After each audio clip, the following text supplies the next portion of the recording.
Good evening, everyone.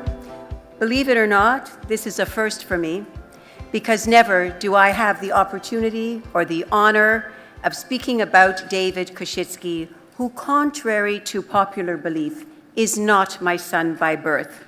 I'm much too young for that. But rather, he's a nephew who I have had the pleasure of knowing since he was a young boy of 5 years old, who later in life decided to graduate and become a son-in-law by marrying our daughter Serena in 1983. Way back then, I realized that David was a brilliant, talented multitasker. A nephew, far too easy. A son-in-law, a little more challenging with greater responsibilities. So David, I can proudly declare here in front of all your friends that you have given Abba and I 36 years of really nachat-filled joy to be continued in good health with mazel and bracha for many years to come.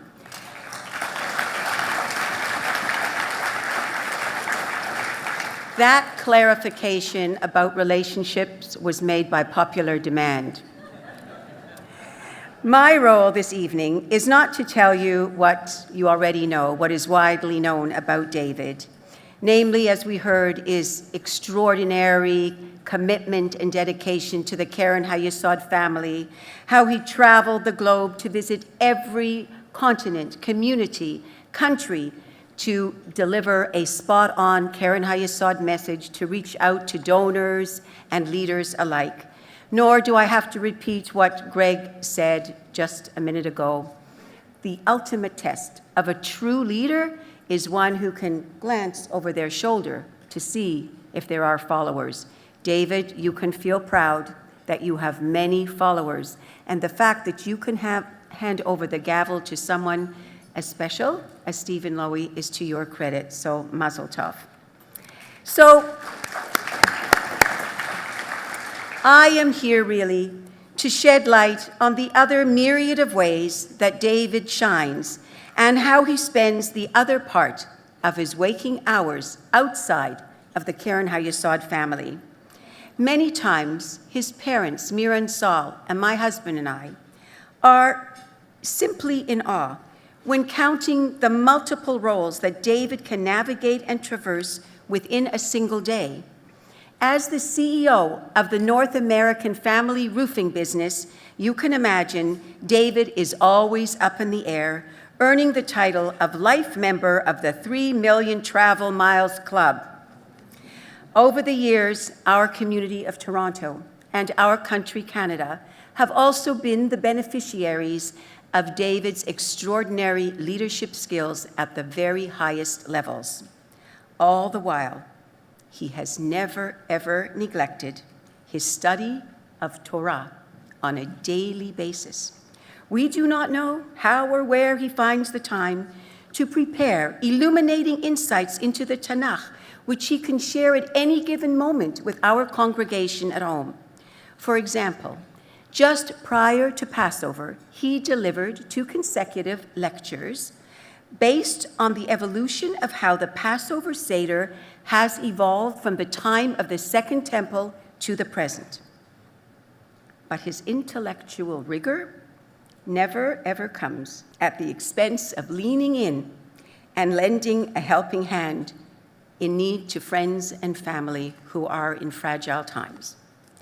It is the discreet, hidden, generous gestures that define who David is as a person, like picking up his in-laws at the airport after a long trip, when he is in town, that is. All at once, he is a dutiful, caring son to his parents, a loving husband, and a wonderful way of telling Serena that at the end of the day, she is his boss who enables him to reach for the stars. Serena and David have successfully imbued their 5 children with an abiding love for the people and the land of Israel, so much so that 3 of their sons served as lone soldiers in the Israel Defense Forces. Their daughter, Marnina, studied medicine in Haifa, and their youngest daughter, Nadiva, who is with us tonight, representing her siblings, made Aliyah 2 years ago. So David's leadership role So David's leadership role within Keren Hayesod these past 5 years was and will continue to be a tangible expression of his lifelong love affair with Israel. Of all the titles that David has held in Jewish communal life, I believe the one he is most proud of, and the one that fills him with the greatest joy, is the title that he holds today at this time, a title he so fittingly deserves, and by which his grandchildren refer to him lovingly as Sir, a title that connotes respect, admiration, love, and a nobility of character. So David, with God's help, that title is one that will grow in stature, in size, in strength as the years progress until 120, and as you would say, like 20. Mazal tov.